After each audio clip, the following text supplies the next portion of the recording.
Hoy continuamos con el módulo 2, la segunda parte, relativa a lo que hemos denominado la nociología. Pero la primera parte de ayer, yo generalmente la coloco como nociología general, para luego meterme pues a los puntos propiamente nociológicos, ¿no?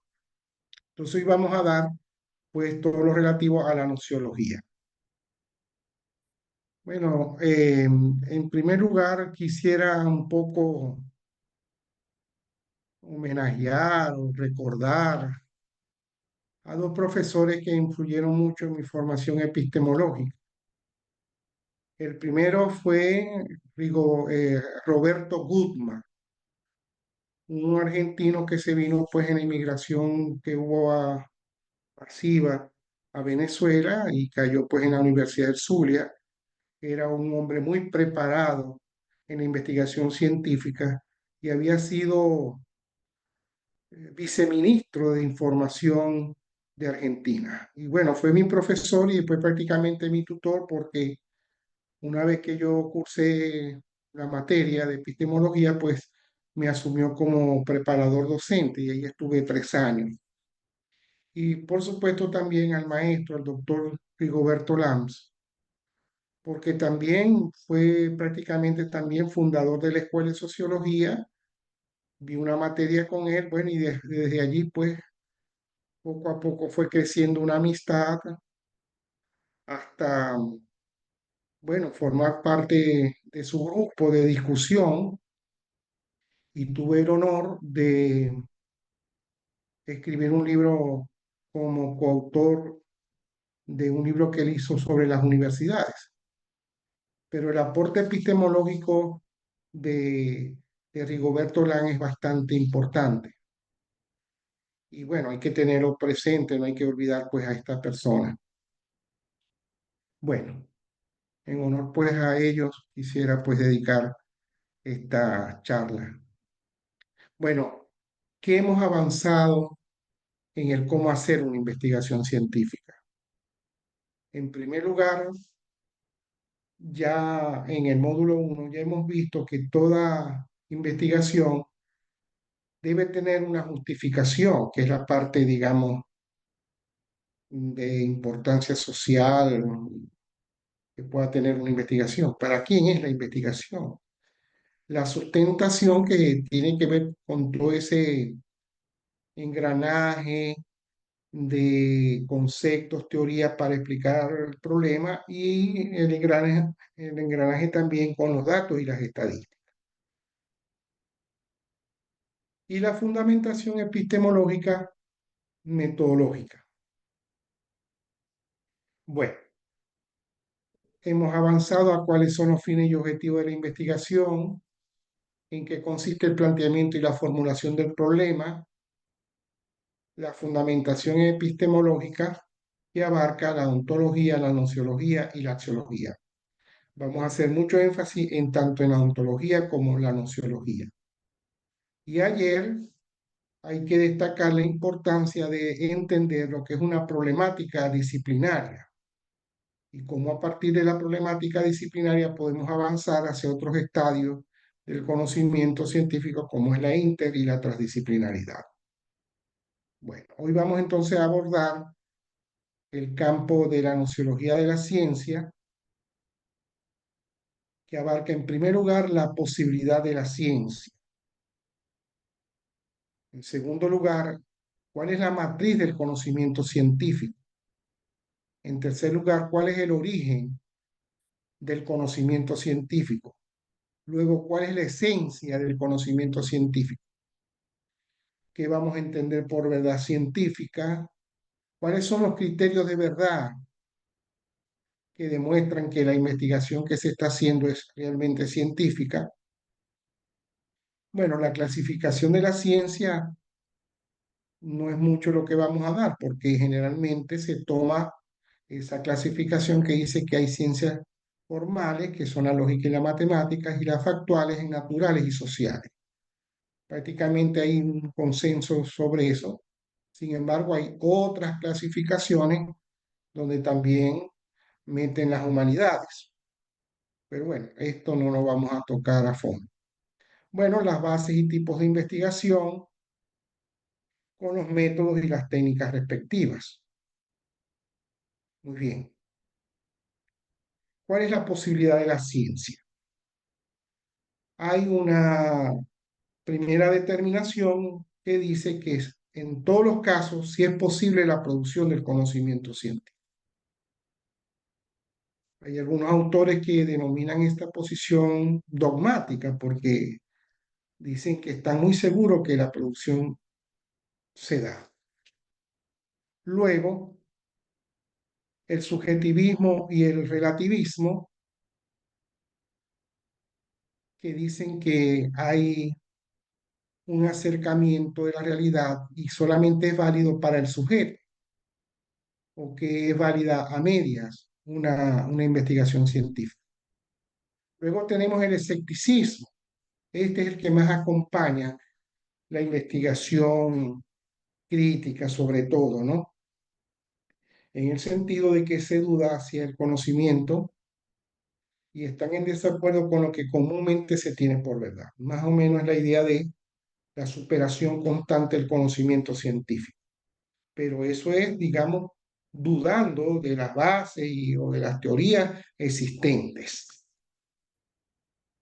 El pragmatismo, bueno, yo siempre he dicho de los estudios que yo he hecho del pragmatismo, yo llego a la conclusión que es un planteamiento muy axiológico y muy poco nociológico.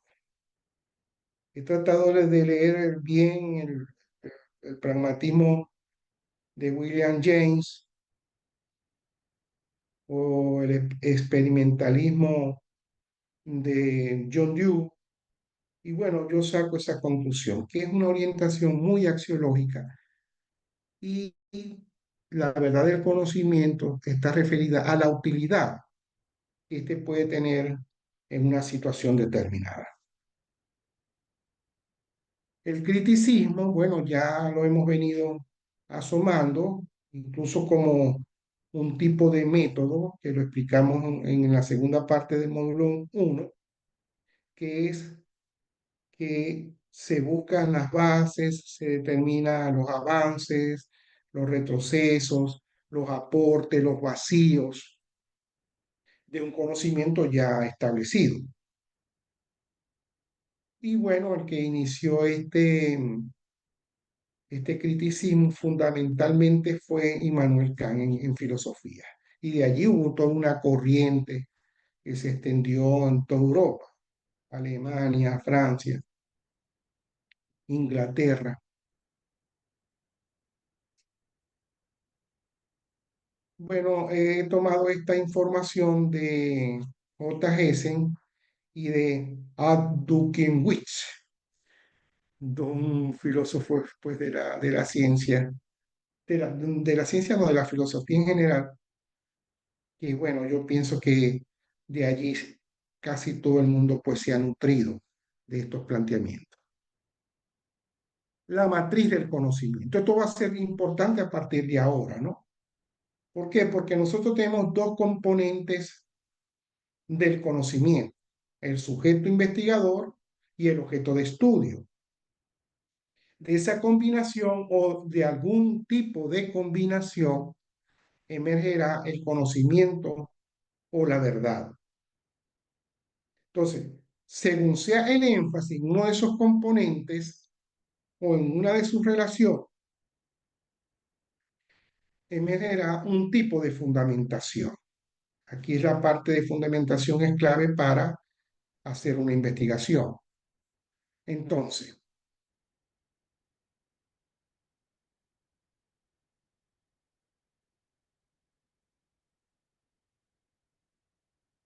hay una primera pregunta de el origen de la ciencia.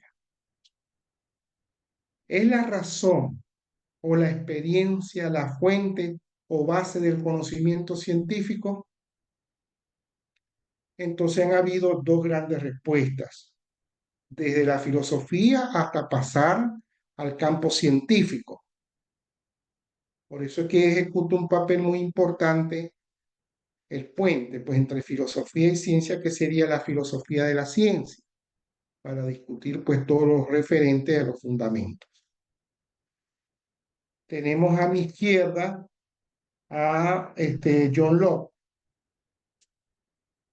perdón, tenemos a la izquierda a Renato Descartes, quien fundamentó el racionalismo en el discurso del método, un filósofo francés que prácticamente inicia la discusión en la modernidad. Y después tenemos a John Locke, porque en su Tratado del Conocimiento Humano fundamentó toda la parte empirista de la filosofía, pero previamente lo había hecho en 1680 este autor que fue Francis Bacon. Aquí vemos los orígenes del empirismo, cómo hay una oposición a lo que es el conocimiento no fundado en la ciencia y que él va a iniciar la discusión de los obstáculos a la producción del conocimiento. Obstáculos en la forma que vienen de la formación de uno, de su propia constitución, de su propia formación escolar, de lo que dice la gente, incluso de la misma filosofía. Yo recomiendo mucho a los investigadores que tomen en cuenta siempre la base de la ciencia. ¿Por qué? Porque ahí tú puedes seguir la trayectoria que puede tener la ciencia, qué variaciones hay o no hay con respecto, en este caso, al empirismo o con respecto al racionalismo. Yo siempre los he tenido, porque uno, por ejemplo, de pronto hay un autor nuevo de epistemología y entonces uno tiene que ver en cuánto se ha movido o no con respecto a los autores originales.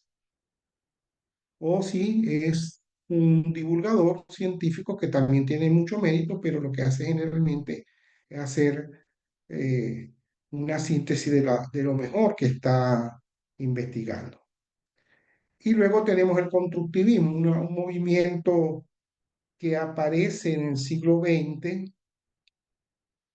que tiene que ver con Jean Piaget, el iniciador, después otros muy destacados, que tiene que ver con una variación de la matriz del conocimiento científico. Vamos a explicarlo. Entonces tenemos el racionalismo de Descartes y después el empirismo. Muy bien. Primera variante. Miren que está allí la matriz del conocimiento, sujeto-objeto. Cuando se sostiene que el origen del conocimiento está en el objeto de estudio, entonces se constituye el empirismo. Entonces ese es el primer fundamento del empirismo. El origen del conocimiento está en el objeto. Hay que irlo a buscar. Por eso es que, como vamos a decir después, el método empirista arranca con la observación, porque él va hacia el objeto de estudio. Aquí han habido muchas críticas, pero bueno, son muy relativas. Yo discuto esas críticas como el papel pasivo que ejecuta el investigador. Y yo digo, jamás un investigador va a tener un papel inactivo. Bueno, pero esa discusión es aparte. Luego tenemos, miren la matriz, tenemos que está resaltado el sujeto y el objeto aparece en blanco. Entonces, cuando yo digo que el conocimiento hace énfasis en el sujeto, en el investigador. Entonces aparece el racionalismo. Entonces ya tenemos los dos pares opuestos. Empirismo, uno trabajando desde el objeto y otro trabajando desde el sujeto. Pero de allí, de uno y del otro, van a salir métodos de investigación. Cuando se pone énfasis en la relación entre sujeto y objeto, se constituye el constructivismo. Piaget, cuando se estaba investigando, él tuvo esa polémica entre racionalismo y empirismo. Pero cuando él estaba observando y estudiando la evolución del ser humano, se dio cuenta que el conocimiento está en esa relación, no de manera aislada del uno o del otro. Ahí es donde aparece lo que se llama la epistemología genética y se desarrolló mucho en el Instituto Internacional de Epistemología. Ahora pasemos a la esencia de la ciencia. Y la pregunta fundamental es, ¿quién determina? ¿El sujeto o el objeto? Entonces, se parece al origen, pero aquí hay la discusión de la determinación última. Tenemos que aparece el realismo, mire que podemos ver muy vinculado al empirismo, y después tenemos el idealismo o el subjetivismo. Entonces, el empirismo es una forma de realismo y el racionalismo una forma de idealismo. Pero son dos aproximaciones para saber qué predomina. Cuando el investigador en el empirismo va, tiene que aplicar su experiencia. El empirismo entonces es experiencia con el estudio directo del objeto de estudio. Y el racionalismo es la razón. Muy bien. Postulado del realismo.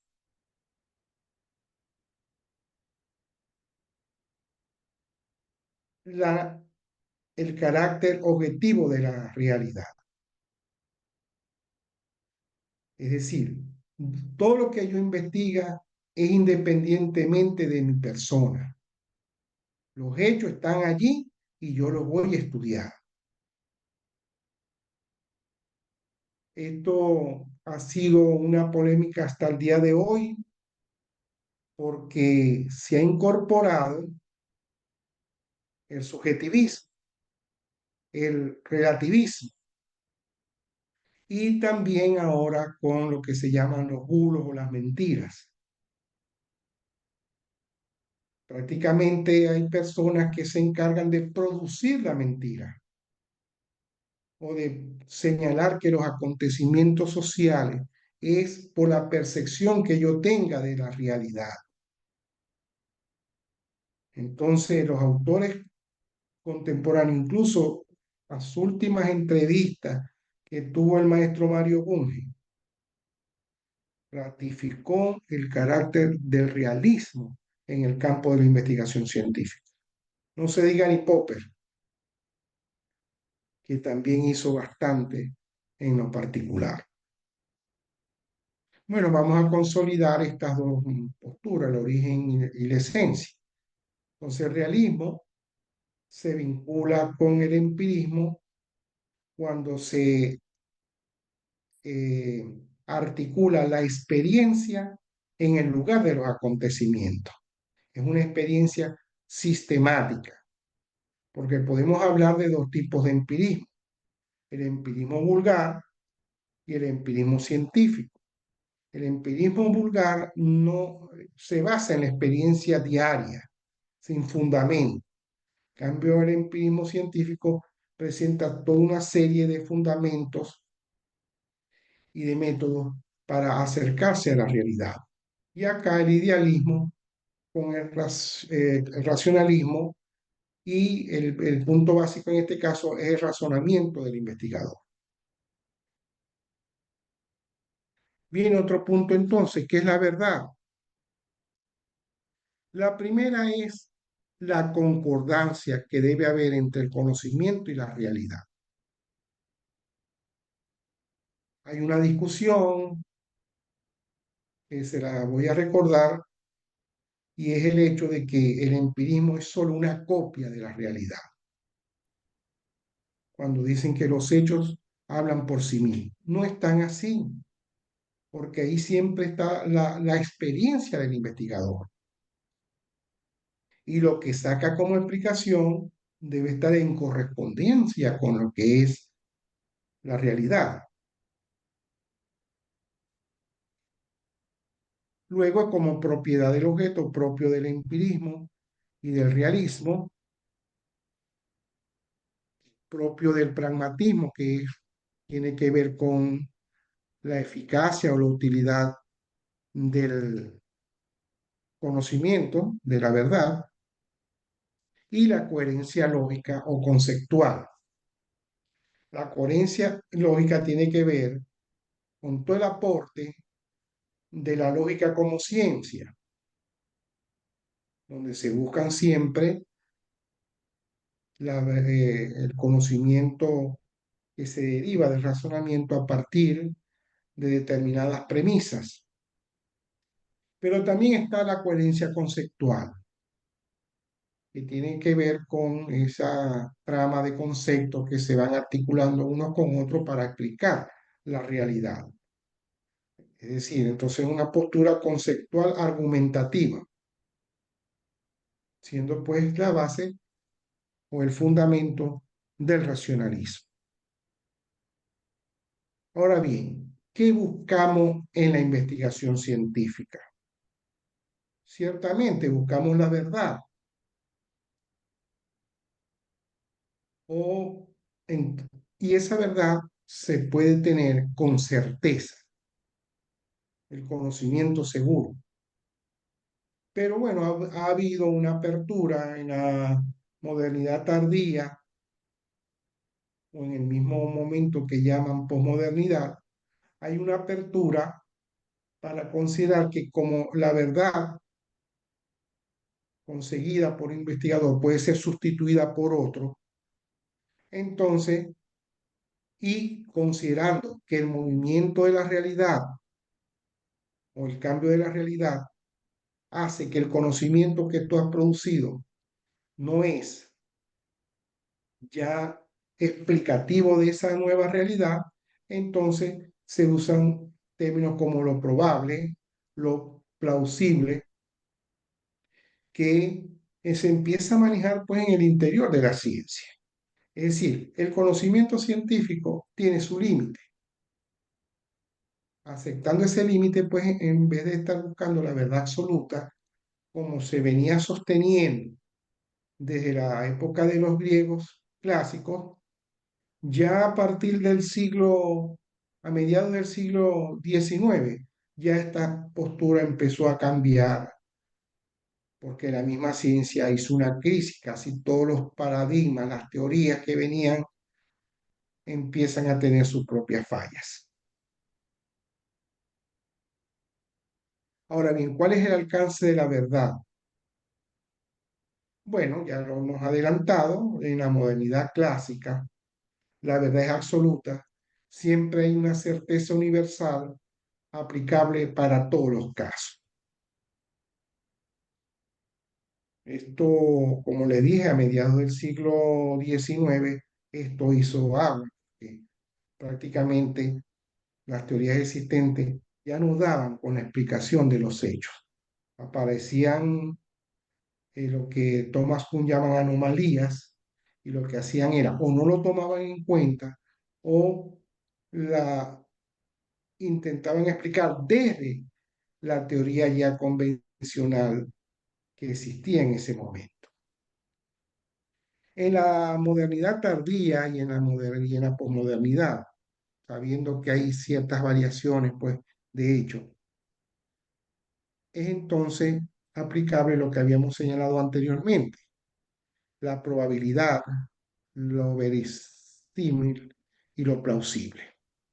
Hay varios, incluso este, el mismo Popper ya utiliza el concepto de verisimilitud. Aquí viene un punto bastante importante. ¿Cómo sé yo que lo que acabo de generar como trabajo de investigación o de tesis es verdadero, o es plausible, o es cercano a la verdad? Entonces, esto es lo que se conoce como nombre de criterios de verdad. ¿Qué nos dice si un conocimiento es o no verdadero, es o no científico? Bueno, primero se puede experimentar o los equivalentes en ciencias sociales. Se puede verificar y no solamente verificar, sino que también se puede replicar para verificar o no ese conocimiento. Replicar es tomar una investigación ya hecha y se aplican los mismos pasos, los mismos procedimientos y debería dar los mismos resultados. Se puede demostrar lógica o categorialmente. Se puede argumentar con esa cadena de conceptos que el investigador va estableciendo, donde todo debe ser coherente, un concepto tras otro. Porque si tú detectas que hay un concepto que va en contra de otros conceptos primarios, entonces tienes que reformular la investigación.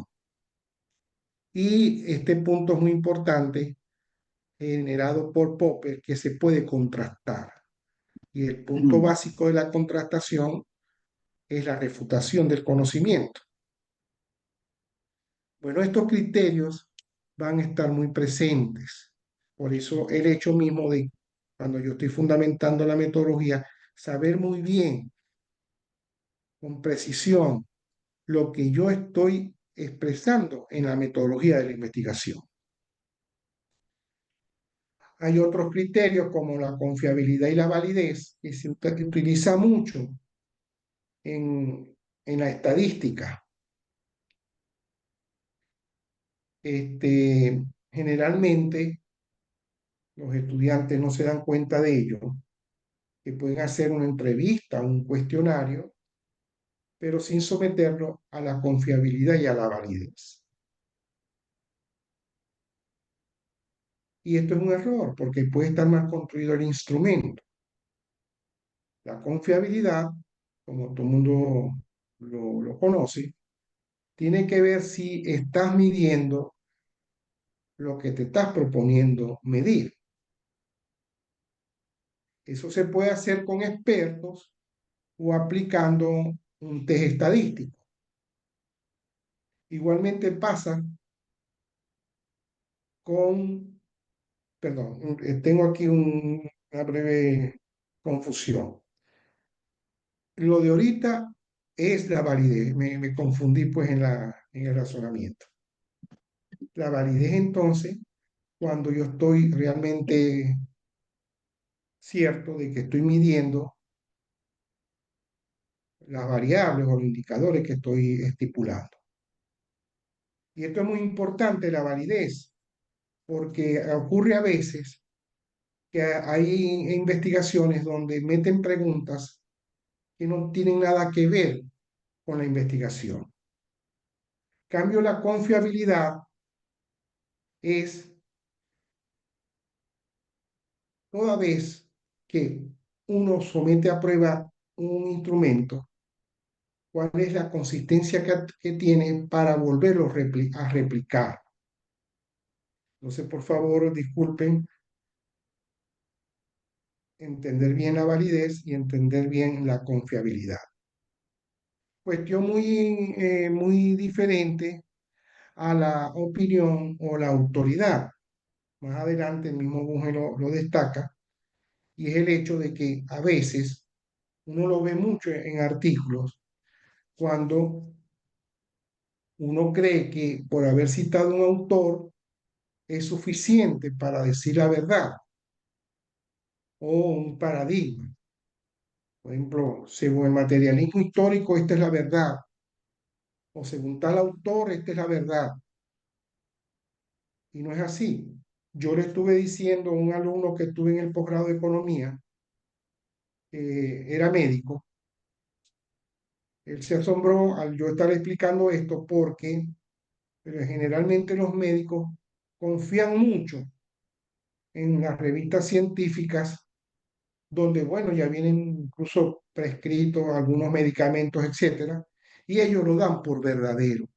Entonces yo le dije que no, que para el mismo investigador o el mismo médico tendría que replicar esa investigación para ver si es cierto o no.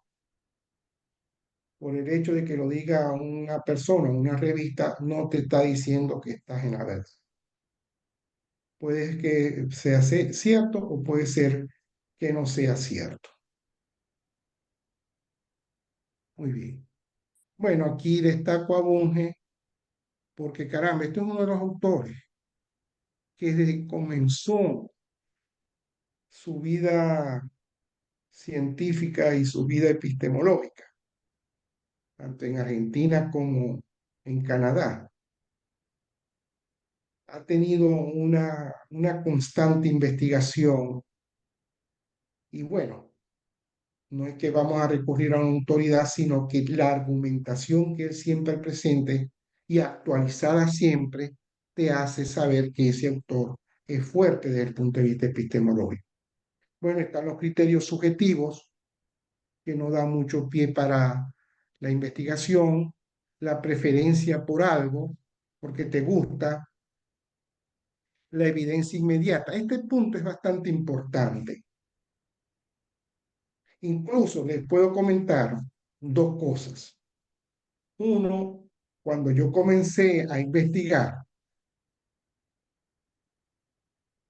en los años 80, ya como profesor universitario, yo le dije a una profesora, una maestra, pues, de la educación, Inés Laredo, le dije un día, profesora, ¿cómo se aprende a investigar?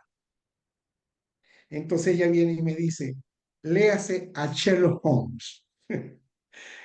Y bueno, hasta el día de hoy yo lo mantengo porque siempre hay algunos elementos importantes. Incluso hay algunas escuelas que tienen en su penso, en su currículum, los escritos de Sherlock Holmes.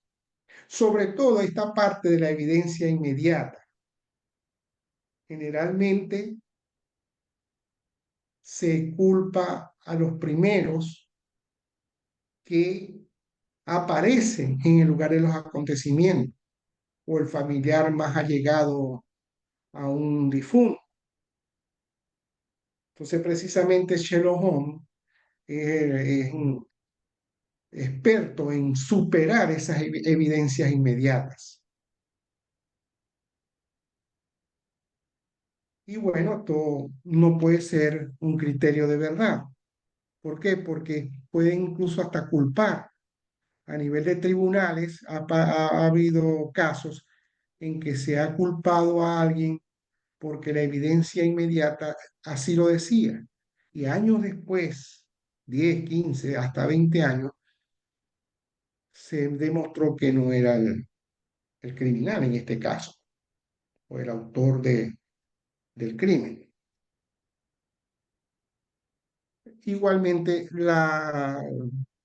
el pragmatismo en su concepción de utilidad tampoco puede ser considerado como criterio de verdad, porque se va más a la utilidad o al uso del conocimiento.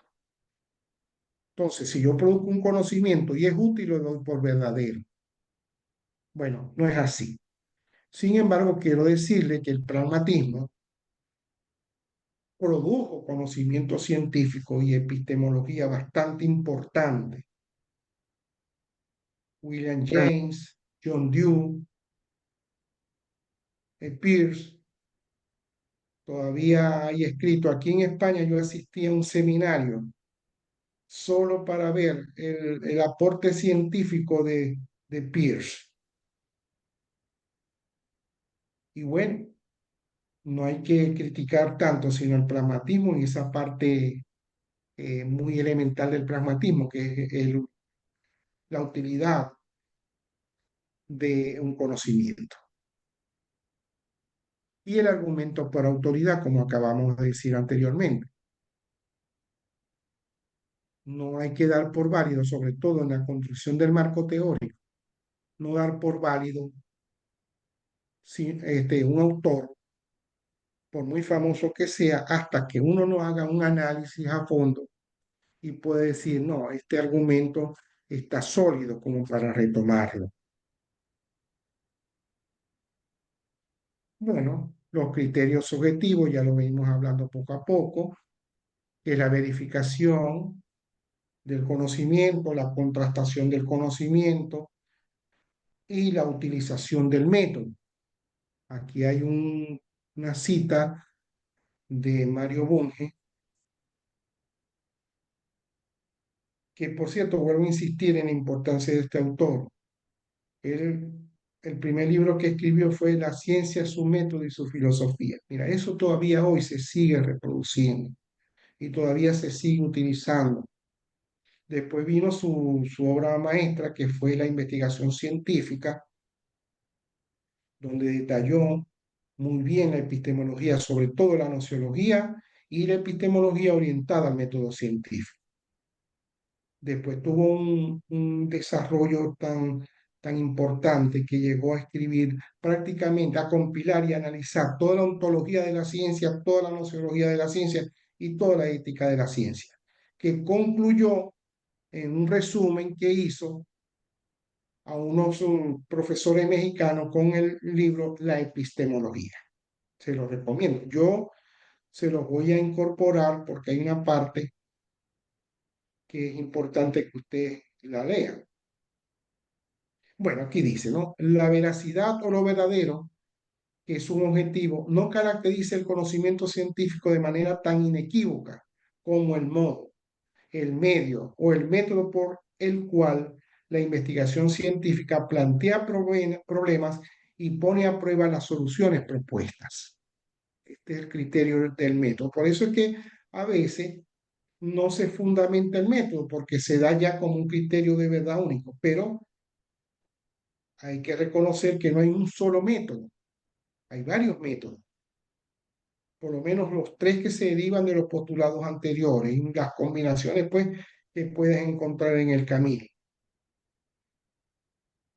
Yo incluso se lo dije eh, en un seminario que hubo a nivel internacional sobre educación cerca del año 1988 por allí, en la UPEL de Caracas, porque ahí dieron una conferencia Hernández Sampiere y Fernández Collado. Ellos en la primera y la segunda edición del libro, un libro muy importante, tiene sus aportes, pues no hay que dudar de eso, aunque también tiene sus problemas. Ellos defendían que el método de investigación tenía 11 pasos.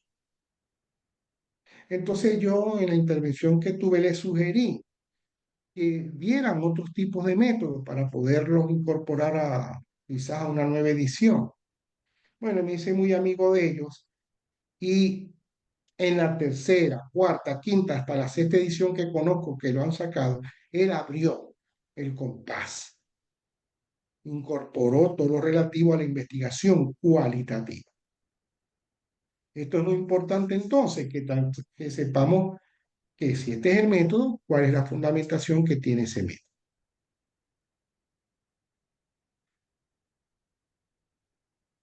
En la posmodernidad, la verdad científica tiene un acercamiento o un diálogo con otras verdades provenientes de los demás componentes de la cultura. Esto ha sido un paso bastante importante, la apertura del conocimiento. Si hay una parte positiva de la posmodernidad es esta.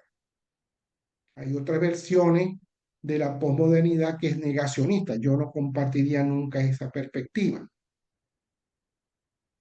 Pero esta parte es importante.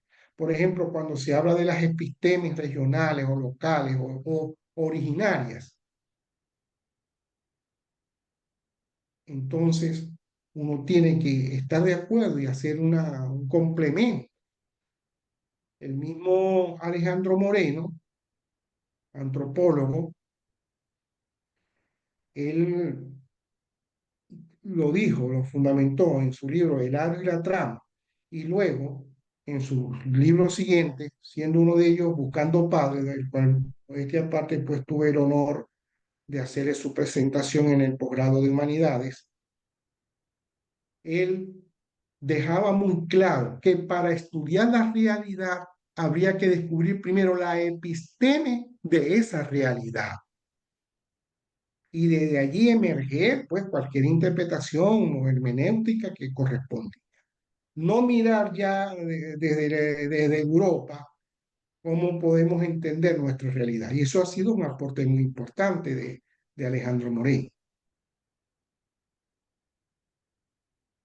Bueno, ya que estamos hablando de la investigación cualitativa, originalmente se decía que tenía muy poco peso epistemológico y por eso que la investigación cuantitativa tiene esa fuerza, porque tiene esos criterios de verdad tan evidentes, tan expuestos. Entonces la investigación cualitativa tiene que buscar su fundamentación. Los dos elementos importantes de la fundamentación de la investigación cualitativa es la triangulación y la saturación. La triangulación no es más que abordaje del objeto desde varios ángulos, teóricos, metodológicos, técnicos, y de allí conformar la verdad o la probabilidad o la verosimilitud del conocimiento que se está elaborando. Y la saturación es que cuando ellos decían, los investigadores cuantitativos, de que ellos podían establecer una inferencia de lo particular a general por medio de la estadística, la investigación cualitativa no lo podía hacer, no tenía ese método. Entonces ellos establecieron el criterio de saturación. ¿Y cuál es el criterio de saturación? Que cuando uno está investigando, por medio sobre todo de las historias de vida, un problema, como el caso que estudió Alejandro Morena sobre la criminalidad, sobre los presos, él empezó a elaborar las historias de vida, fue a la segunda, fue a la tercera, fue a la cuarta, y creo que cerca de la 14 historia de vida se dio cuenta que ya había marcado un patrón. Había un patrón común en todos esos delincuentes o todos esos presos que él había investigado. Ya una nueva entrevista o una nueva historia de vida ya no aportaría nada. Pero es que la investigación cualitativa, cuando marca la saturación y pueda conseguir un patrón, es porque ellos parten de otro supuesto. Y el supuesto está en la esencia de la realidad, que lo aporta, por cierto, la fenomenología de Husserl para Lam. Y no es más, pues, que esa búsqueda constante de que hay un patrón que es común y por lo tanto es general o universal. Yo le dije al doctor Alejandro Moreno que cuando se utilizaba la saturación, estábamos compitiendo también con el área cuantitativa. Y el ejemplo es claro en el área de la biología. cuando uno toma una muestra de sangre, ¿cómo puede ser que una muestra, y algunos toman nomás una gota, pueda establecer el estado del cuerpo? Que si hay glóbulos blancos en exceso, que si hay plaquetas. Bueno, porque el cuerpo humano, la sangre, tiene una esencia.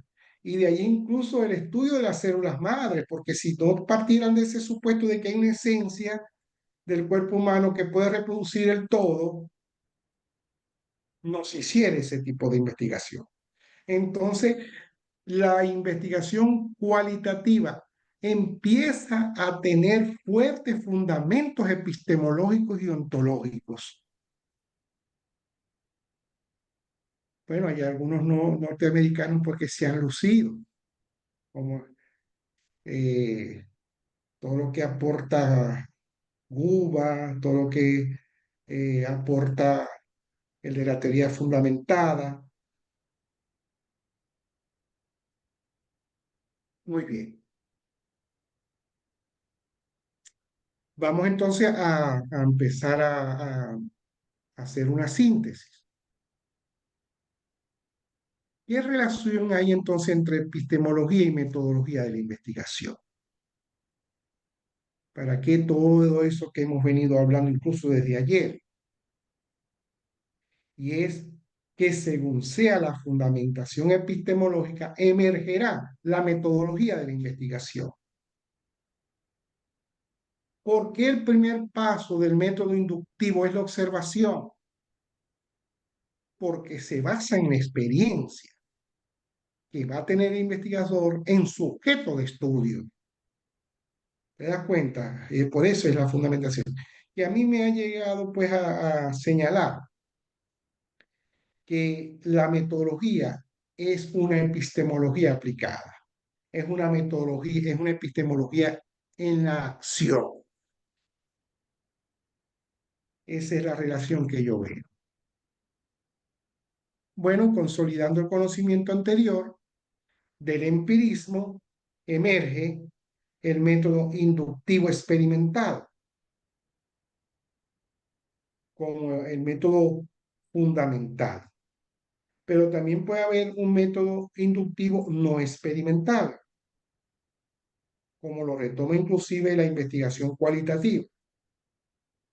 Del racionalismo tenemos las dos vertientes, el deductivo puro o la axiomatización para explicar la realidad.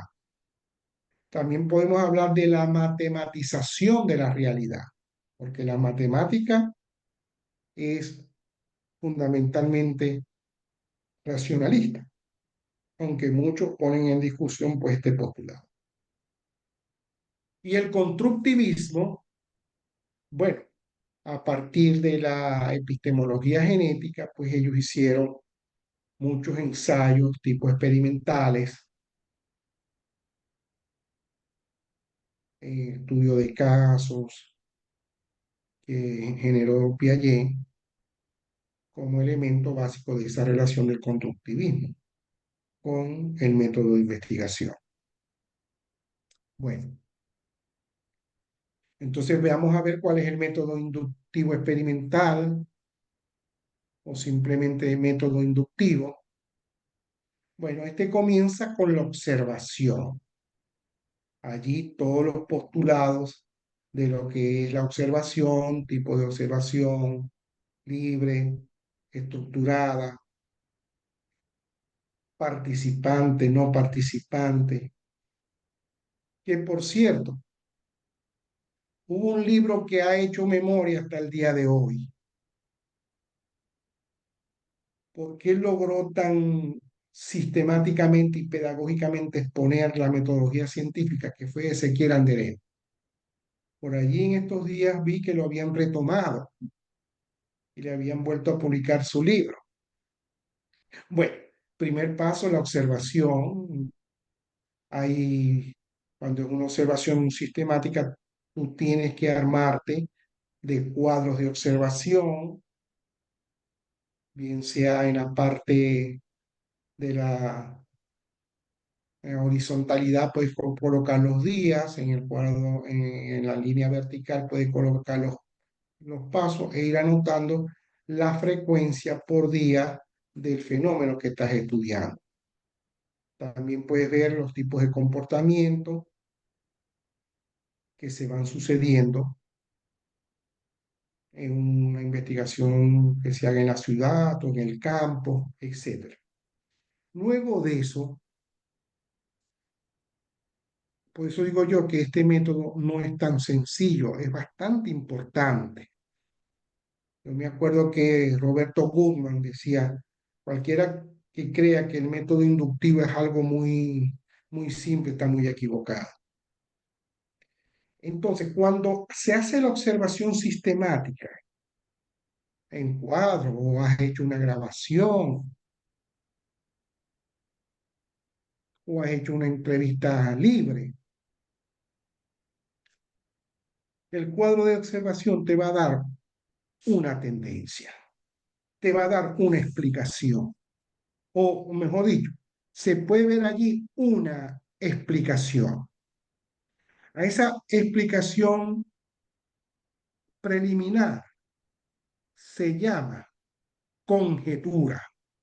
Es una explicación todavía sin fundamento,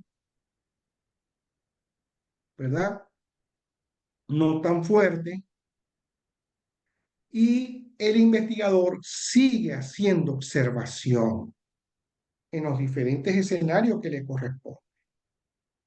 Y en esas nuevas observaciones el investigador puede tomar una decisión de explicar el problema. Ya con esas observaciones que has hecho. Ahí es donde se forma la hipótesis o el cuadro de hipótesis. No es una mera ocurrencia por parte del investigador. Ya tiene elementos de juicio para formular. Hipótesis está compuesta de dos palabras. Hipo, por debajo de, y tesis, afirmación o verdad.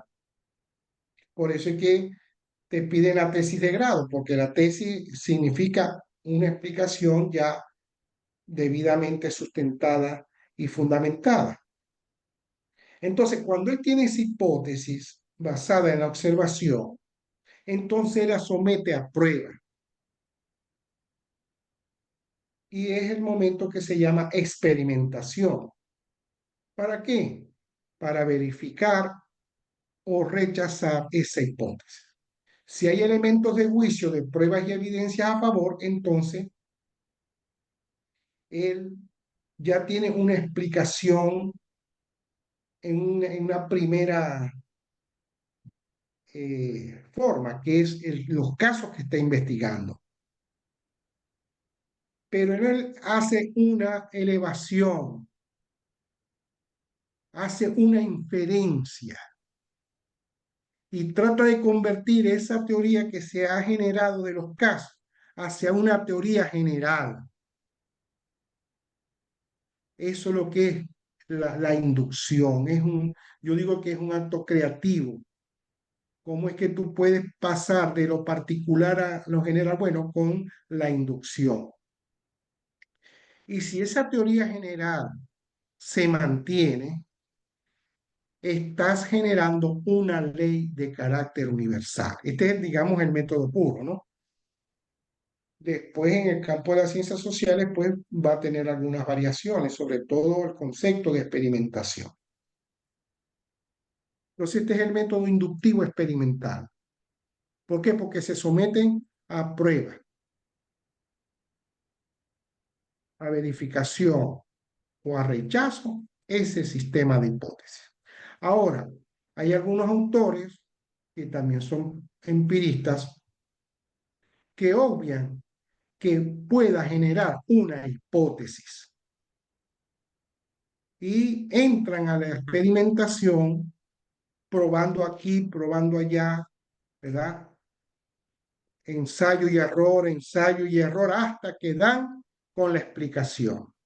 Bueno, eso puede ser una vía, pero los empiristas positivistas nos recuerdan que la investigación científica también es una toma de decisiones por parte del investigador. ¿Por qué? Porque si no, esa experimentación se va al infinito. No vas a terminar nunca. Y después tú se va a complementar con el siguiente método que se denomina hipotético deductivo. Ya lo verás. Bueno, en el siglo XIX estaba como paradigma epistemológico el empirismo positivismo. Hubo un autor que generó la lógica inductiva. En los experimentos, ¿cómo puedo yo encontrar la verdad o la comprobación de la hipótesis? Bueno, entonces se generaron 5 métodos. El método sumativo o de concordancia, el de la resta o diferencias, el de ambos, concordancia y diferencia, el de los residuos y el de variaciones concomitantes. El concepto de variaciones concomitantes fue trascendiendo y llega a la estadística donde se forma el concepto de correlación. Es decir, las variaciones concomitantes te dicen que la explicación de un hecho se da por otro, porque en la misma medida que crece uno, crece el otro. Y bueno, el de la concordancia, diferencia y eso se fueron un poco practicando. El autor de esto fue Joan Stuart Mill, que en 1843 hizo el libro La lógica inductiva en su sistema de lógica. Él contrapuso a la lógica deductiva, a la lógica de Aristóteles, una propia lógica, que intentó hacer siglos atrás Francis Bacon. Él retoma lo poco que aportó Francis Bacon y la sistematizó de una manera más clara. Bueno, ahí se los dejo para que ustedes, cuando tengan tiempo, puedan eh, ver cómo se va haciendo cada uno de esos experimentos. Es toda una lógica, pero de observación. Eso es lo que lo quiero decir en todos estos 5 métodos inductivos. Después fue que fue sustituida esta lógica inductiva por la lógica de la estadística. Inclusive en la estadística se dice que hay una lógica inductiva. Bueno, lo que hicieron fue que trataron de matematizar pues las posibles relaciones que pueden haber entre fenómenos. De ahí el concepto de correlación. Bueno, esto tuvo una reacción. Todo el método empírico que se venía ensayando tuvo una reacción. Incluso toda la teoría de las ciencias naturales llegó a su límite más o menos a mitad del siglo XIX. Y empezaron a haber autores que incluso empezaron a elaborar las nuevas matemáticas. Uno de ellos fue Lobachevsky. Entonces, en el ámbito metodológico y epistemológico hubo una reacción. Y la reacción más importante se dio con Karl Popper, que en 1934 elabora el libro La lógica de la investigación científica. Entonces, ¿cuál fue la reacción? Hace una crítica a la inducción y a la verificación. ¿Por qué? Porque se decía que las ciencias empíricas tenían como centro la inducción y la verificación. Y él empezó a cuestionar diciendo que no necesariamente las ciencias empíricas están basadas en inducción. y demuestra que, haciendo ejemplo que él tomaba, de cuando se toma una muestra y se saca una conclusión y se toma otra muestra y se saca conclusión, nunca va a tener un término esa investigación. Él la llamó la regresión infinita de la inducción y que la verificación no era el paso más conveniente. ¿Por qué? Porque la investigación tiene que ser una investigación crítica. De ahí el concepto que da el arma de refutación. Incluso fue más fuerte todavía.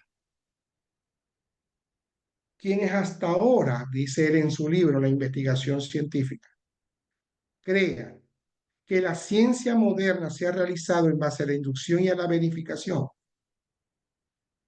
están equivocados. Imagínate, era un joven, en 1934 Popper era muy, muy joven, pero ya tenía pues esa solidez en el ámbito epistemológico. Incluso después le hizo varios libros donde demostraba que la lógica inductiva muy poco se había aplicado en el ámbito de la investigación científica.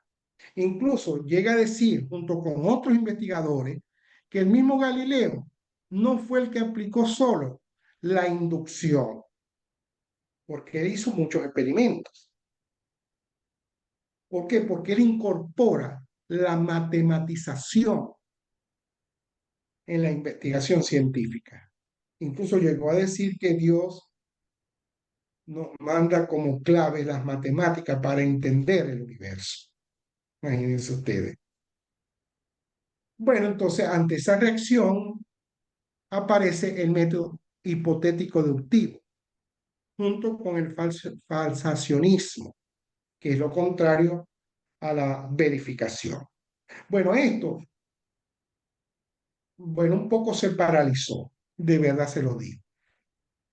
Hay un hecho que fue la Segunda Guerra Mundial, este, el Círculo de Viena, cerca de los años 33 por allí, todo eso se disuelve, ¿no? Entonces prácticamente, Popper fue prácticamente olvidado, hasta que más o menos en los años 60 fue invitado a la Escuela de Economía de Londres, y ahí volvió la discusión en torno a eso. Bueno, y Popper fue el protagonista pues, de todas esas discusiones. Ahí se sumaron gente muy importante y discípulos muy importantes como Lakatos, que estableció la metodología, los programas de investigación y fortaleció, yo diría, el método hipotético deductivo. Inclusive hubo discusiones con el materialismo histórico, con la escuela de Frankfurt, con Horkheimer, con Adorno, y bueno, todo eso movilizó pues la discusión en todas las universidades de Europa y de Estados Unidos. Por eso yo le doy mucha importancia a este autor, porque bueno, fue el punto de reflexión, del punto de salto, pues, de una epistemología científica, podríamos decir. Él sostiene que el método general de la ciencia y la filosofía consiste en enunciar claramente un problema y examinar críticamente las diversas soluciones a los mismos. Él dice que en forma general ese es el método: proponer algo, criticarlo, someterlo a prueba y sacar las conclusiones. También refuerza con esto que dice: el hombre de ciencia, ya sea teórico o experimental, propone enunciados o sistema de enunciados y lo contrasta paso a paso. En particular, en el campo de las ciencias empíricas, construye hipótesis o sistemas de teoría y las contrasta con la experiencia por medio de la observación y los experimentos. Bueno, entonces aquí está el método hipotético deductivo. constituido por 4 pasos. Eso está, por supuesto, en su libro La lógica de la investigación científica. En primer lugar, se propone la teoría, se somete a lo que yo llamo el autocontraste interno para ver su coherencia. Luego, en segundo lugar, se estudia la forma lógica de la teoría para determinar su carácter, si es una propuesta científica o una tautología, una propuesta puramente lógica. Luego, comparar la teoría propuesta con otras teorías para determinar si es un aporte, un avance en el desarrollo del conocimiento científico. Y finalmente se contrasta por medio de la aplicación empírica las conclusiones derivadas de la teoría propuesta. Puede ser por medio de experimentos o por medio de aplicaciones tecnológicas. Este es el famoso método hipotético deductivo. Es una propuesta que viene del racionalismo, pero es un racionalismo ampliado, en tanto que reconoce como base las ciencias empíricas, no puramente lógico, no puramente intelectual, sino que está metido en fundamentar las ciencias empíricas. Bueno, en síntesis, aquí tenemos pues las dos propuestas. Aquí hemos recalcado lo que es el nivel particular, luego el nivel universal o general, y allí tú vas moviéndote de la inducción, de la observación hasta conseguir la teoría o la ley, y luego la parte hipotética deductiva que va de la teoría, van a hacer contrastaciones teóricas, contrastaciones empíricas, contrastaciones experimentales, etc. Ahora, de esto hay que tomar en cuenta cuál es el método más adecuado. El método más adecuado para no caer en un dogmatismo científico serían estas consideraciones que a mi modo de ver son las que hay que tomar en cuenta. Cualquier método que se utilice debe ser fundamentado. Si vas a utilizar el empirismo, método empírico, inductivo, experimental, fundamentalo. ¿Cuál es el criterio de verdad que vas a utilizar? ¿Cuál es el concepto de verdad que vas a utilizar? ¿Por qué la fuente del conocimiento es la experiencia o el objeto de estudio? Y así pasa con el hipotético deductivo. Recurrir a las fuentes de quien planteó el método hipotético deductivo, y si está pues a nivel doctoral, los últimos autores que están hablando de ese método. Considerar primero la naturaleza y complejidad del fenómeno o problema estudiado para poder decidir qué método utilizar. Es decir, no tomar a priori el método, sino estudia las condiciones iniciales de lo que vas a estudiar y luego decides cuál es el método más apropiado. Considerar que la metodología de investigación como estrategia de investigación puede ser ajustada según los casos o puede ser cambiada si el investigador se da cuenta de que no es el camino adecuado. Por ahí dice, por ejemplo, algunos autores de metodología de la investigación que el método empírico es muy lineal. No, no es lineal, nunca ha sido lineal. Si un investigador se da cuenta que el camino de la experimentación que está usando no es el más adecuado, la rechaza y reestructura la lógica de su investigación. Y por último, se puede hacer una hibridación metodológica fundamental. La, la hibridación no es más que un tipo de fusión donde tú colocas en qué momento, justificas, fundamenta en qué momento vas a utilizar parte de la inducción y en qué momento vas a utilizar parte de la deducción.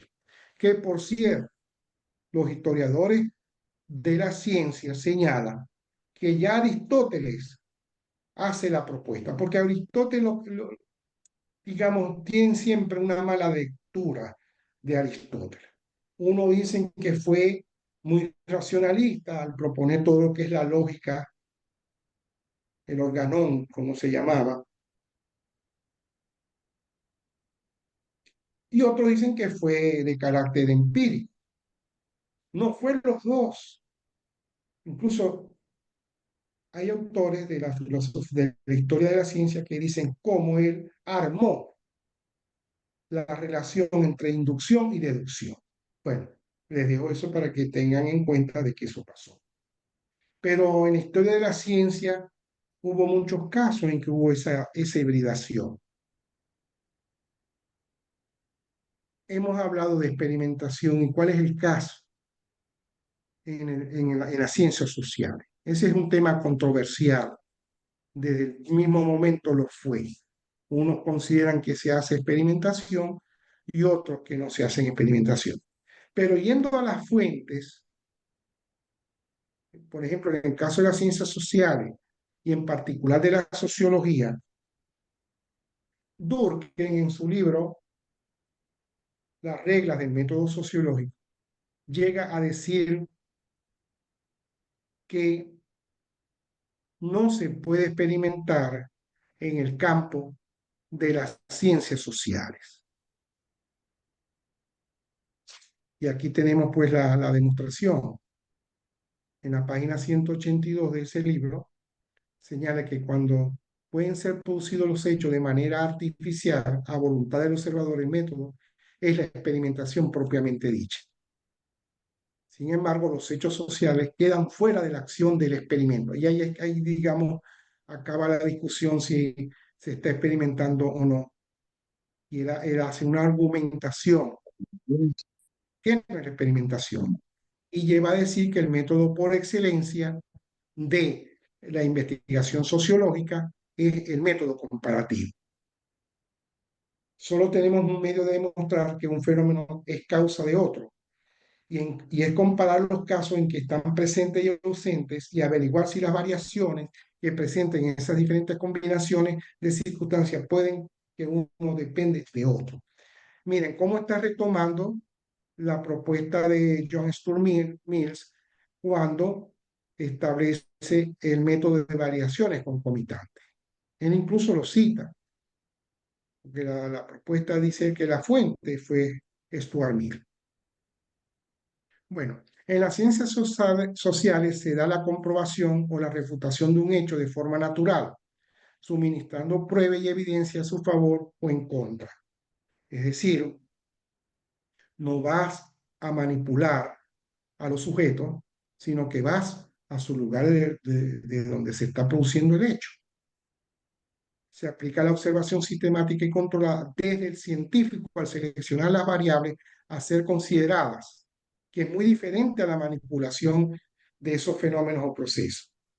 Incluso en algunos países, supe por algunos colegas que fueron a Estados Unidos, que cuando se va a pasar una encuesta o se va a hacer una entrevista, tienen que tener autorización del ayuntamiento y de la propia persona para evitar tergiversaciones de la investigación, para herir la moral de los participantes en esa entrevista. Entonces, esa es la respuesta que podemos aportar de que no se experimenta, sino que se somete a prueba en el mismo lugar de los acontecimientos. Y luego se van sacando pues las conclusiones que eso corresponde. Ahora, ¿cómo hacemos nosotros para consolidar esos métodos? Bueno, hay una metodología convencional de la investigación que felizmente se ha retomado en muchas universidades y que presenta una lógica que puede ser orientada o hacia el empirismo o hacia el racionalismo o una combinación. Es algo que yo diría una ocurrencia bastante importante, que es la presentación de una tesis, tanto de pregrado como de posgrado, en una lógica de 4 movimientos, que después se va a ver en 4 capítulos. La tenemos y muchos autores la han explicado, pero generalmente no tienen este fundamento que yo le voy a dar. Tenemos, ok, el problema, como ya lo hemos dicho, cómo se debe plantear un problema, cómo se debe fundamentar un problema de investigación, luego el marco teórico, con o sin marco epistemológico, depende del nivel, la metodología a utilizar, el análisis de los resultados y las conclusiones y las recomendaciones respectivas. ¿Cuál es la variación de esto? Bueno, de que si consciente o inconscientemente tú asumes el método empírico, tú arrancas observando el problema, porque ocurre que a veces un tutor que también puede estar fuera de la lógica epistemológica le manda a decir al estudiante que por qué no ha consultado algunos libros. Bueno, esto se soluciona cuando yo admita tanto el empirismo como el racionalismo. Si yo admito que pueden combinarse el racionalismo con el empirismo, desde que empieza hasta que termina, eso tiene que ser una constante. Pero si digo que voy a empezar con el uso del método empirista o el método inductivo, entonces el planteamiento del problema es totalmente empirista. También lo puedo tomar por otros, sobre todo en las ciencias como la economía. Tú puedes tener un planteamiento racional, planteamiento del problema desde el punto de vista racional, tratando de ver cómo se está comportando por medio de las informaciones o por medio de la estadística, etcétera, ¿verdad?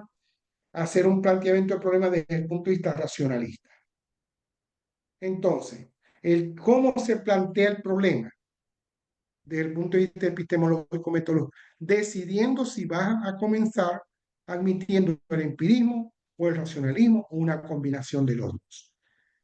Digo, si admites que puedes combinar el racionalismo con el empirismo, tú puedes, en la medida que estás observando el problema, consultar algunos autores, artículos de opinión, ¿verdad? Algunos ensayos, algunos artículos, y de allí ir armando el planteamiento del problema. Marco teórico con o sin marco epistemológico. Si eres empirista, el marco teórico se reduce solo a la definición teórica y operacional de las variables que has seleccionado. Y punto. Ese es tu marco teórico.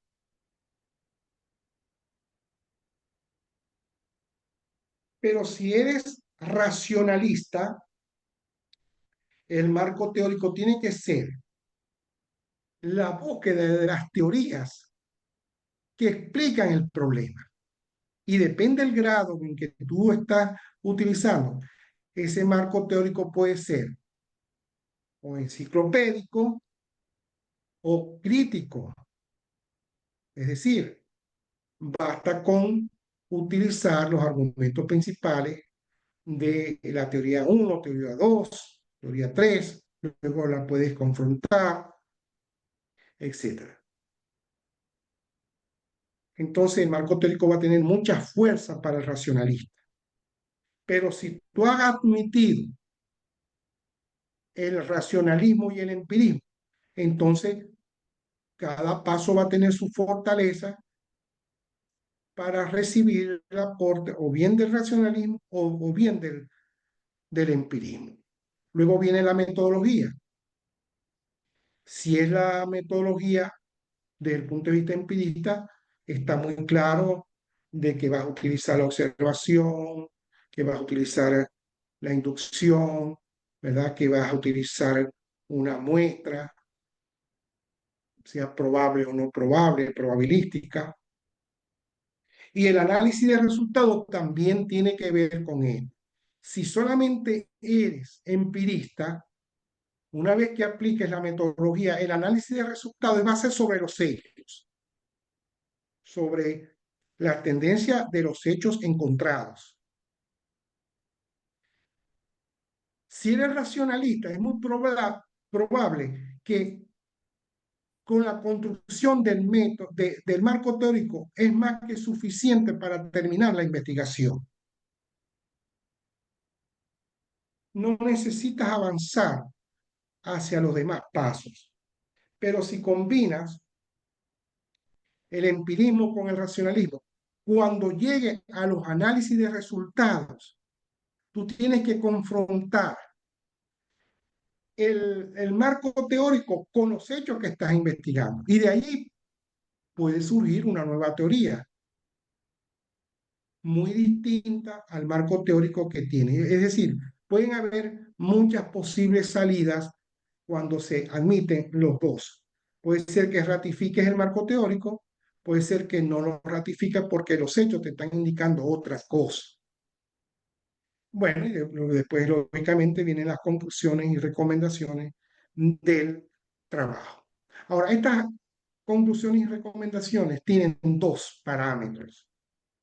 Uno que va hacia lo universal, donde estás armando una teoría general o universal, y otra que te lo va llevando hacia lo particular, es decir, a tener un alcance explicativo a los casos que has estudiado dentro de tu investigación.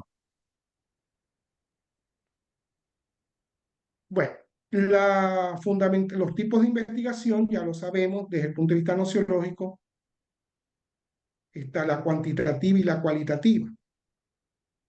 La cuantitativa es porque hace énfasis en la medición de las variables. Por eso es que hay una cuantificación. Y busca hacia lo general o hacia lo universal. Y la investigación cualitativa desde el punto de vista nociológico hace énfasis en la relación entre actores principales y el investigador. Ahora, la fundamentación ontológica le da un margen más ampliado de la fundamentación cuantitativa y de la fundamentación cualitativa que vamos a ver en el tercer módulo de este curso. Ok, para los aspirantes a doctor, fíjense ustedes que es el mismo método que está acá: explicación del problema, marco teórico, marco metodológico y explicación teórica. La única diferencia con respecto a la forma como lo hemos venido explicando es este hecho que está acá, que se llama contrastar. Cada momento que tú haces, contrasta lo anterior con lo que has hecho de nuevo. Y así lo vas a mantener hasta llegar a las conclusiones y recomendaciones. Esa es pues la lógica doctoral, siguiendo la lógica de los 4 pasos o los 4 capítulos. Hay otras modalidades porque hay casos en los cuales el trabajo doctoral es preparar o explicar un solo punto de un programa de investigación. Bueno, versiones de la lógica de la investigación cualitativa. Hay dos versiones de la investigación cualitativa. Una versión convencional defendida en el caso venezolano por el doctor Miguel Martínez Migueles, y la versión libre defendida por los antropólogos y en especial por el doctor Alejandro Moreno. ¿Qué hace el doctor el doctor Miguel Martínez? Ya desde su libro, que es La ciencia en adelante, porque tiene un tremendo libro que es la investigación cualitativa, que es la investigación cualitativa. Él presenta una lógica y es muy parecida a la lógica de la investigación convencional. Ahora, ¿cuál es la diferencia? Y es el caso de que con la investigación cualitativa, los datos, las variables o las categorías y sus relaciones son emergentes en el caso de la investigación cualitativa, mientras que en el caso de la investigación cuantitativa es previa.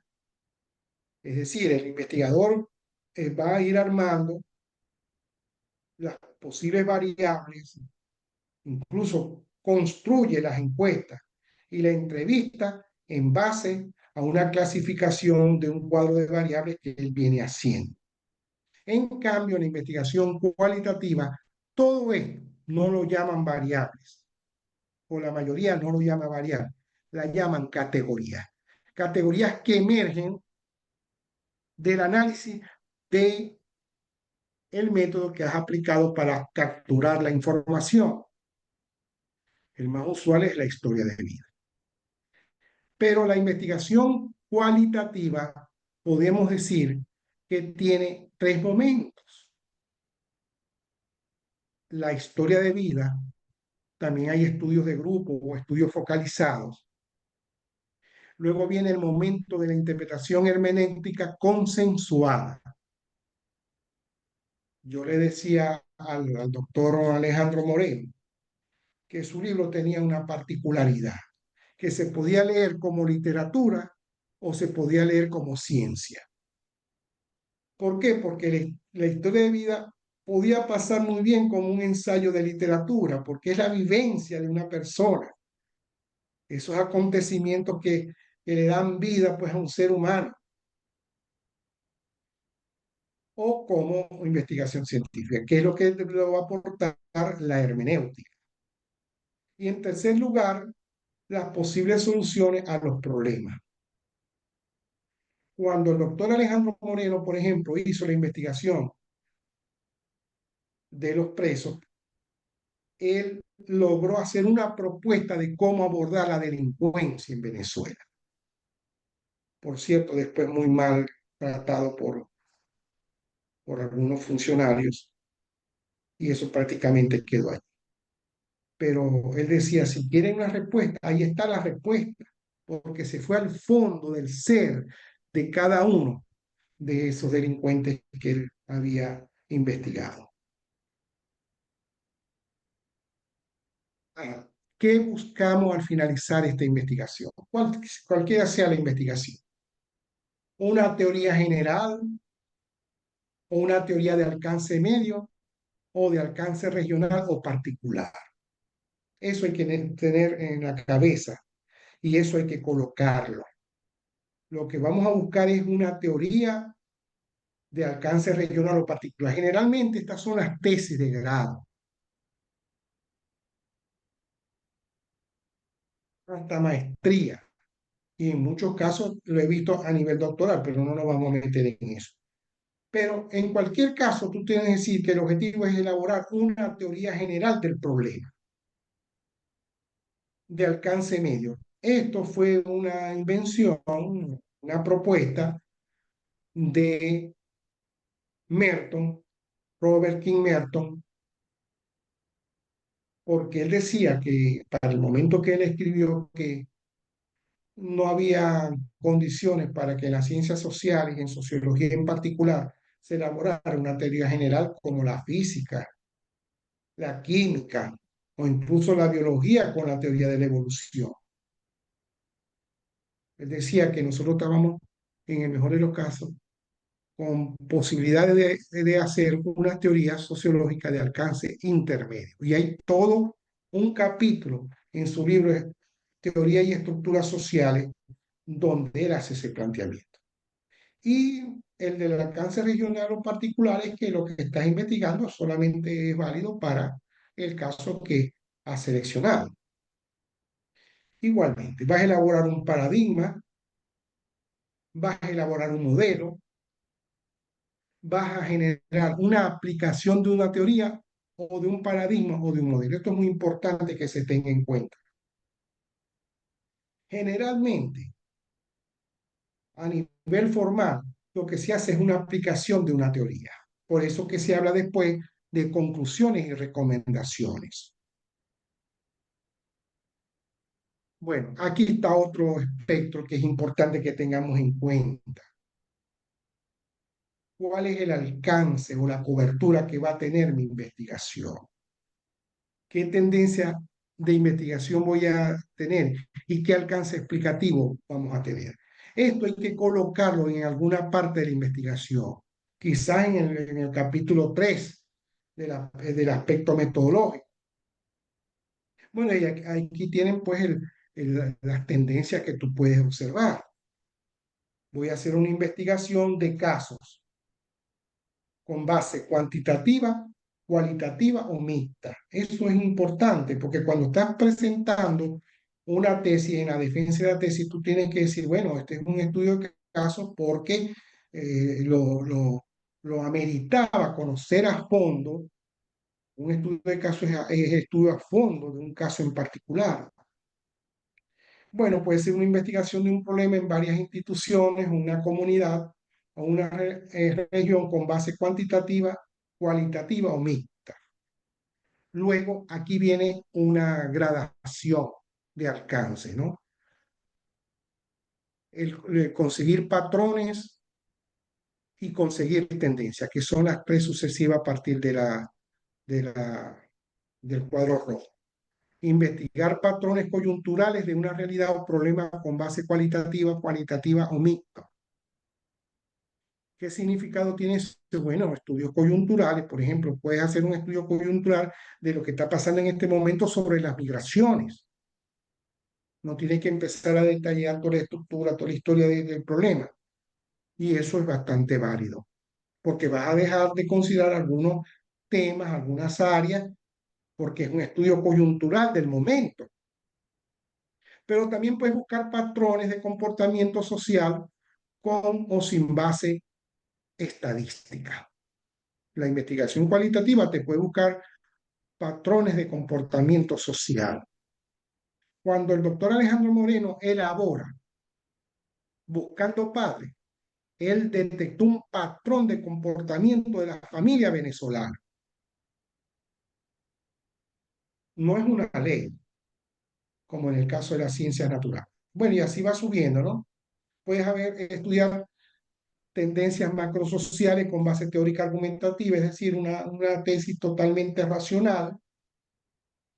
Puede hacer una investigación en base a la generalización empírica de fenómenos, estructuras. Y aquí está el aporte de la estadística, la generalización en base a la estadística. Y finalmente el ideal pues, de la ciencia es la búsqueda de leyes de carácter universal. Bueno, eso tiene que estar pendiente. En ese marco metodológico, tú te decir, la aspiración es buscar patrones de comportamiento, generales o coyunturales. Y a mi izquierda, en morado, tenemos la investigación sobre la reconstrucción de una realidad X en su totalidad. También ocurre eso. Prácticamente la investigación antropológica y la investigación sociológica a partir del Talco Paso de la década de 50 se buscaba era la reconstrucción de totalidades. Cuando Bronislaw Malinowski empezó a estudiar las tribus originarias, era así una reconstrucción de toda la sociedad. De allí el postulado que dice que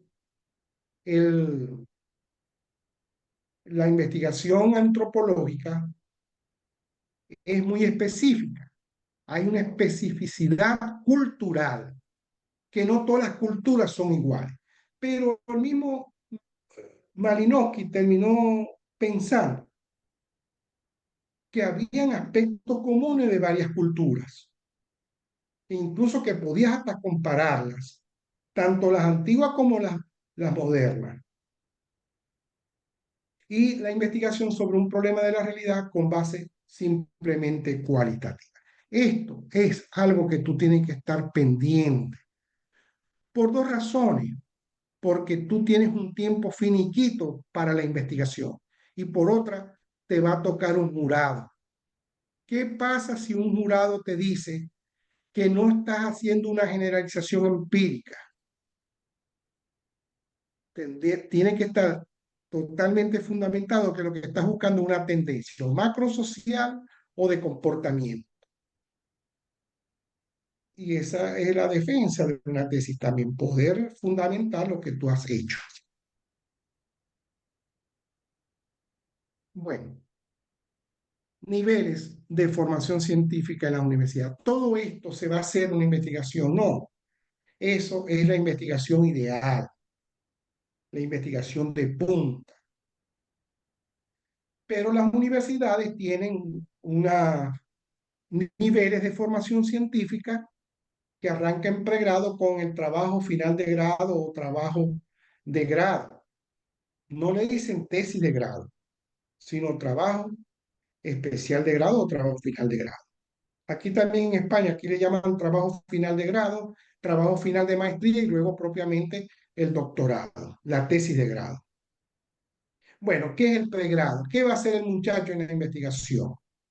Bueno, manejo conceptual y experiencial del problema, aplicando una metodología convencional, generalmente con un estudio transversal o de caso o de corto alcance. Eso es lo que va a hacer un muchacho de investigación.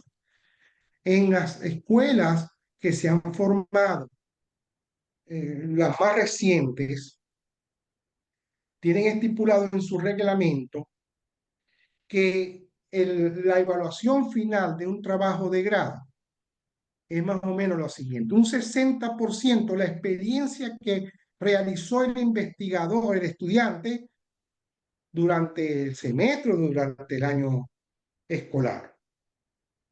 La experiencia, cómo fue llevando la investigación, sus motivaciones, qué hizo, qué no hizo. Y el maestro, el tutor, al final le va a poner el 60%. Y el 40% lo divide de esta manera: 20% la presentación escrita y 20% la defensa oral de la tesis. O sea, es más orientado tanto en lo conceptual como en la aplicación de una metodología muy sencilla. Puedes aplicar una encuesta, luego hacer pues la búsqueda de las tendencias, etc., y presentar tus conclusiones y recomendaciones. Después viene la especialización. La especialización generalmente lo que pide es un informe técnico, no te pide un trabajo final. ¿Por qué? Porque el trabajo especial de grado de ellos, no más que es el dominio instrumental, técnico y o tecnológico más reciente en su especialidad. Por ejemplo, ¿cuál es lo más avanzado que tiene o la sociología o la antropología? Y él más o menos se hace especialista en eso. En cambio, en la maestría, la aplicación de un modelo teórico sustentado y o fundamentado, eso es nuevo. Muy pocas universidades están pidiendo la fundamentación y generalmente es más bien nominal, ¿no? Utilizamos el método científico de esta manera y punto. No es argumentativa, pues, la fundamentación. Entonces, tú propones ese modelo teórico dentro de un cuadro de teorías. Por ejemplo, si estás manejando la calidad en el campo de la gerencia, tú puedes utilizar dentro de las varias perspectivas de la calidad, que si Deming, si Yuran, si Ishikawa, seleccionar la que a ti te parece más consistente para tu investigación. Pero generalmente se hace un resumen, pues, de esas otras teorías y luego sustenta y fundamenta por qué vas a utilizar a tal teoría de tal autor. Ahora vamos al doctorado. Aquí sí, es muy parecida a la investigación original, a la investigación de vanguardia, aun cuando yo he visto dos modalidades. La primera es que tienes que tener un dominio crítico, teórico y epistemológica como base para la explicación original de un problema o una realidad determinada. Esta es la primera modalidad. en la parte ontológica, yo le voy a decir cuáles son las cuatro formas de generar la originalidad a nivel doctoral. Y la otra modalidad que yo he visto es la investigación exhaustiva de uno o varios autores o de una realidad o de un problema X determinado. Digo exhaustiva porque no necesariamente pasan por el momento crítico,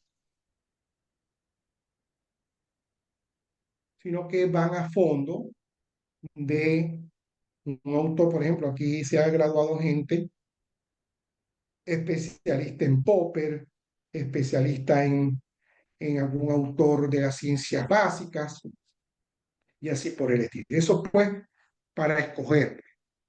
A mí me tocó un caso de,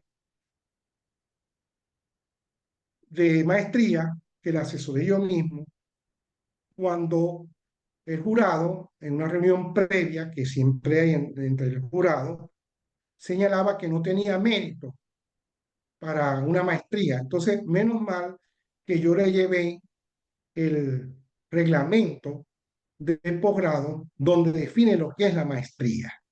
Es la movilización de una teoría con el uso de una metodología conocida para la resolución de un problema determinado. Eso es todo lo que es una maestría. No tiene tanta consideración teórica ni tanta consideración empírica. Y eso es importante porque le comento una historia que pasó, que la Universidad de Zulia elaboró ese reglamento. Y después tuvo un impacto en el Consejo Nacional de Universidades y el Consejo Nacional de Universidades la asumió para toda Venezuela, relativa a ese reglamento de la organización de posgrado y los niveles, etcétera, etcétera.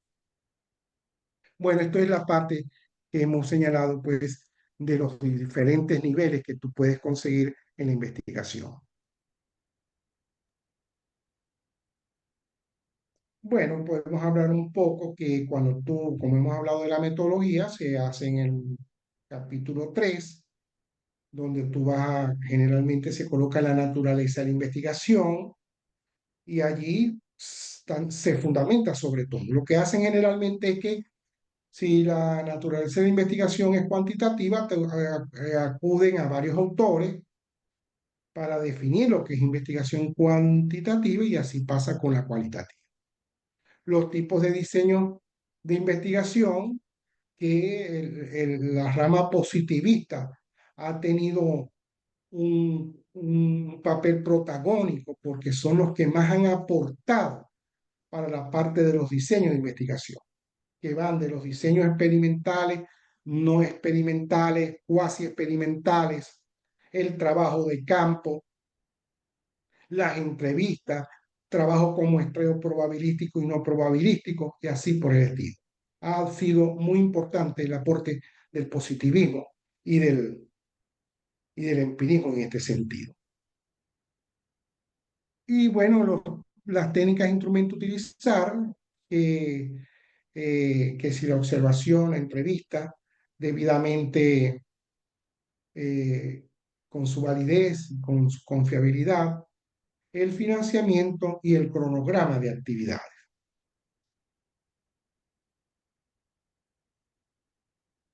Quisiera, para terminar, hacer un planteamiento sobre la estadística. Siempre hay una crítica a la investigación cuantitativa por la consideración de carácter estadístico.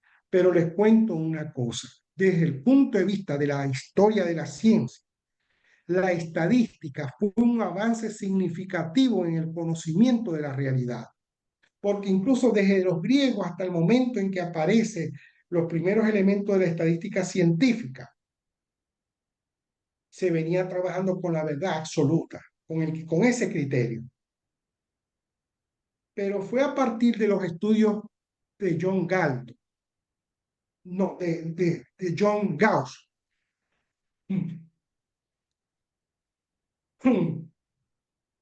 que empezó a establecer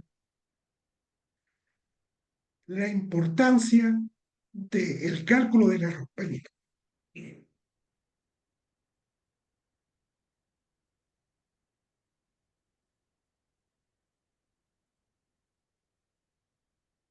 La estadística no es más que un intento de calcular el error en la investigación científica. Los primeros estudios de estadística no se llamaban estadística, se llamaba teoría del error matemático. Yo en la biblioteca que tenía en Maracaibo, por casualidad de la vida, llegué a tener uno de esos libros. Y bueno, todo esto es porque el error puede ser derivado tanto del objeto como del mismo sujeto. Bueno, aquí está la bibliografía y bueno, espero pues que le haya gustado pues esta exposición que ha sido bastante larga.